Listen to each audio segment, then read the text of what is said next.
સાબરકાંઠામાં Indo Israel શાકભાજી centre ખાતે ભારતીય સેનાના મેજર જનરલ અજયકુમાર સિંઘના નેતૃત્વમાં નવી દિલ્હી સ્થિત નેશનલ ડિફેન્સ કોલેજ તેમજ Indian revenue services, army, navy અને એરફોર્સના અધિકારીઓ ઉપરાંત Iran, Bangladesh, Tanzania, Uzbekistan, Japan અને ઓમાનના વરિષ્ઠ લશ્કરી અધિકારીઓની 17 મેમ્બર્સની ટીમે શાકભાજી ઉત્કૃષ્ટતા કેન્દ્ર વદરાડ ખાતે મુલાકાત લીધી હતી, જેમાં તેઓને સેન્ટરની સ્થાપનાથી આજ દિન સુધીની વિગતોને ખૂબ ઝીણવટભરી માહિતી પાવરપોઈન્ટ પ્રેઝન્ટેશનના માધ્યમથી આપવામાં આવી હતી. ત્યારબાદ અધિકારીઓને સેન્ટર ખાતે કરવામાં આવતી રક્ષિત ખેતીની માહિતી ફિલ્ડ વિઝિટ કરાવવામાં આવી હતી, જેમાં વિવિધ પ્રકારની ખેતી અને વિવિધ શાકભાજી અને ઓછા પાણીમાં કઈ રીતે સફળ ખેતી કરી વધુ ઉત્પાદન મળે તે અંગે માર્ગદર્શન પણ આપ્યું હતું.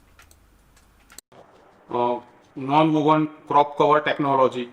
આ ઉપરાંત ઘણી બધી નવી ટેકનોલોજી કે જે ખેડૂતો માટે ખૂબ જ ઉપયોગી છે અને ખેડૂતોને અહીંયા શીખવાડવામાં આવે છે, એમને તાલીમ આપવામાં આવે છે અને જુદા જુદા નિદર્શનો દેખાડી ખેડૂતોના ખેતર ઉપર એ લોકો અપનાવે અને અપનાવીને ખેડૂતો વધુમાં વધુ ઉત્પાદન મેળવે અને આવક વધારે મેળવે તે હેતુસર ખેડૂતલક્ષી પ્રવૃત્તિઓ અહીં હાથ ધરવામાં આવે છે. એની માહિતી એ લોકોને આપી અને એ લોકોની મુલાકાત ખૂબ જ સફળ રહેવા પામી છે.